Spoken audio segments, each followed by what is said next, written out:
This bike always starts on the second kick.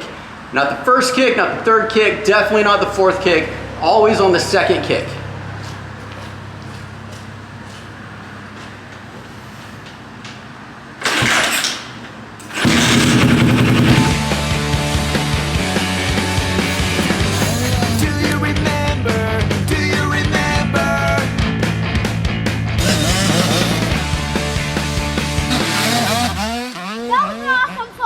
Let's do a quick little story time, guys. Now, I looked on YouTube for like a half an hour to try to find footage of this, and I couldn't find anything anywhere. So I apologize, I don't have any B-roll. And this was quite a while ago, like mid-2000. So my memory may not be completely perfect. So if I'm off or I'm missing some details, I do apologize. But okay, so here's what happened. Maybe like 2004, 2005, something like that, X Games, Jeremy McGrath was competing in the step-up competition. It gets down to the final round. You got Jeremy McGrath and you got one person left. And I think if I remember right, neither of them could make it over the highest bar, right? They had a couple of tries and neither one of them could make it until Jeremy had his last round, his last attempt to try to make it over the bar. And I think I remember him like taking a timeout or pulling into the pits or something. He kind of like rides off the course, rides over to his mechanic. His mechanic is looking at the bike, they're tinkering with it or adjusting something.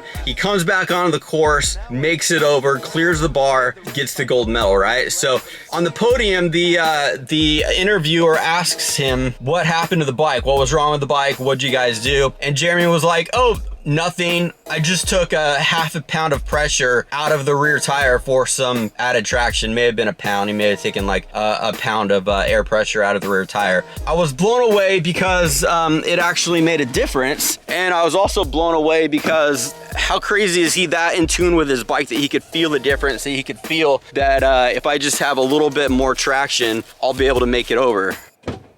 So if you guys are like me and keep a portable air compressor in your truck so that way you could pump up air as you need at the track. Here, look at this. So I got this one. This was the first one that I got, which was a big mistake, and I'll tell you why. Like, let's say that you're at the track conditions are changing, so as the night goes on, it gets more hard packed. You may want to adjust your tire pressure a little bit as the night goes on, right? So I got this one.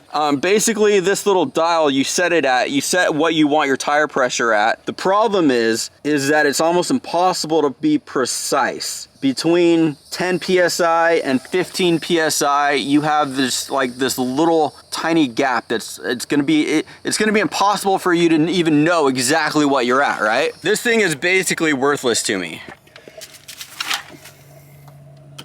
So then I went and I got this guy right here. It's got a digital reader. Problem is that I've had it for like 6 months and it's died.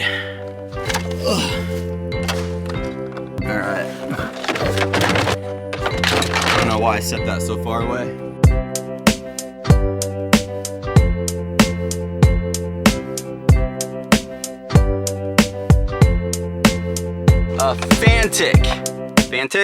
Fantic. This is a portable air compressor that you charge with a battery. It's got a flashlight built in. You could use it for balls. You could use it for cars. It comes with a presto valve accessory. Let's do a little experiment. I just pulled this thing off the charger. Should have a full charge. Let's see if the battery can handle filling up every single one of our bike tires.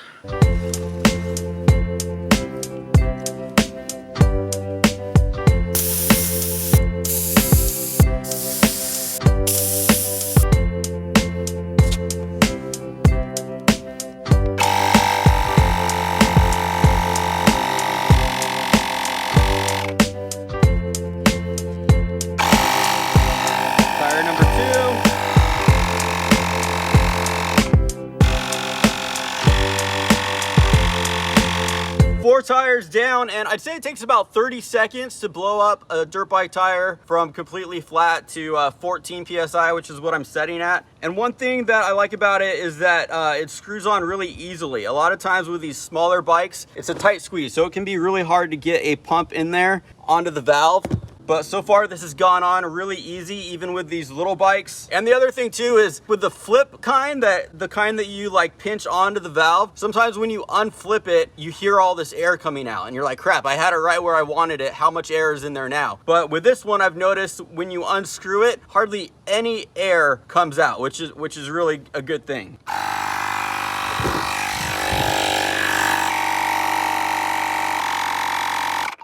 Okay, so I just pumped up 4 dirt bikes, so 8 dirt bike tires. I pumped them up to 14 PSI, as well as I pumped up the e-bike, which took the most work. Those tires, I think I set to 25 PSI. And let's check the pump battery. It's still above half. I don't know if you can see that or not. Somewhere around 3/4, but it's still above half. So I'm not saying you could fill up every tire in a dirt bike shop, but I think one charge is definitely going to get you through a day at the track. Guys, it feels really good knowing that I have a good air pump, a quality one that's not gonna die on me, that I can take in the track. It's solid. You guys, you could throw this in your toolbox, you could throw it underneath your seat. That sounded weird. You could throw it under your seat and it'll be there for you when you need it. So you know what to do. Link below, click on it, save a few bucks. Let's be Fantic buddies.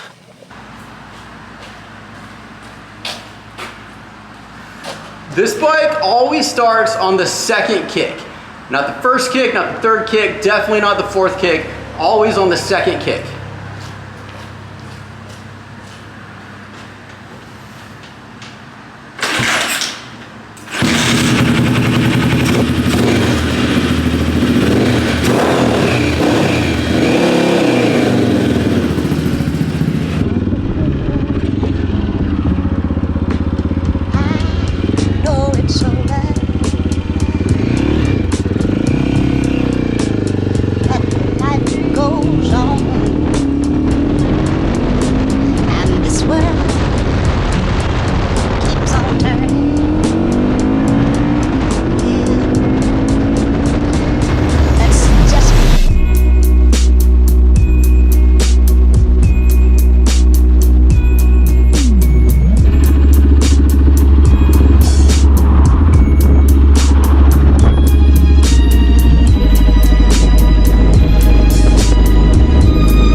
So this bike right here, my dad bought back in 1984. It's an XR500. That was the bike that I remember as a kid going riding with my dad, hitting trails through the desert and stuff. And I remember thinking it was cool because my dad had a 500 Honda and I had a Z50. So I had a Honda 50, he had a Honda 500. And I remember I always thought that was kind of cool.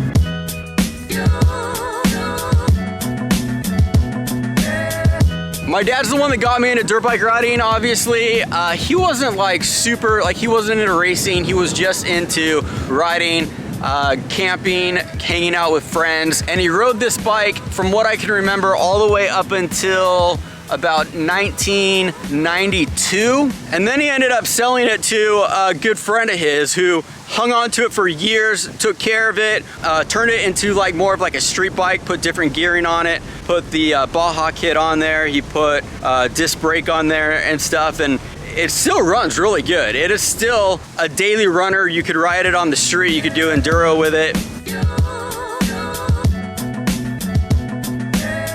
So last fall when we were driving across the country, my dad asked me to stop in Utah to pick up this bike for him. He said that his friend is selling this bike, the one that he originally owned, and he wanted to pick it up. So I stopped, picked it up, brought it back to Washington. I was like, so what are you gonna do with this thing? And he's like, I don't know. And I was like, well, are you gonna ride it?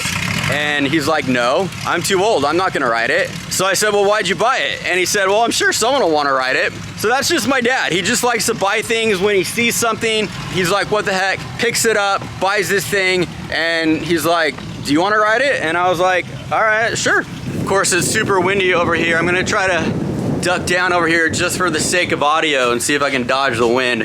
Hey, Dad, guess where I'm at? The beach. Close. I'm out riding the XR500. Really? Do you remember when you got the bike? Do you remember where you got it?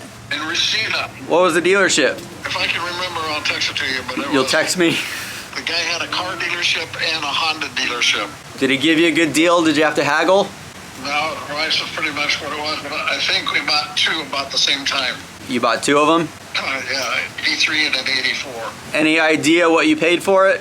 I would think it was around between 2,500 to 3,000. Was that one of your spontaneous impulse buys, or were you planning on buying it when you went down? Most likely that one, the 84, was probably a spontaneous. So you went down to buy one and you ended up buying two? Well, I bought one first, the 83, and then one back and we got an 84. When you bought it back in 84, was it one of those things where you just kept having to look at it because it looked so good? Well, it looked pretty much like the 83, and I remember backing the 83 when I sold it to Mike Root. Several people have had it besides me. It's switched hands a few times. Well, I let other friends have it for a while, but one time Dave Johnson, I let him have it for a while. Somehow the bike got stuck in the water. I think that was Eric, and it was submerged. Really? And so I took it to XRs only, and they rebuilt it again. Any favorite memories that you could think of?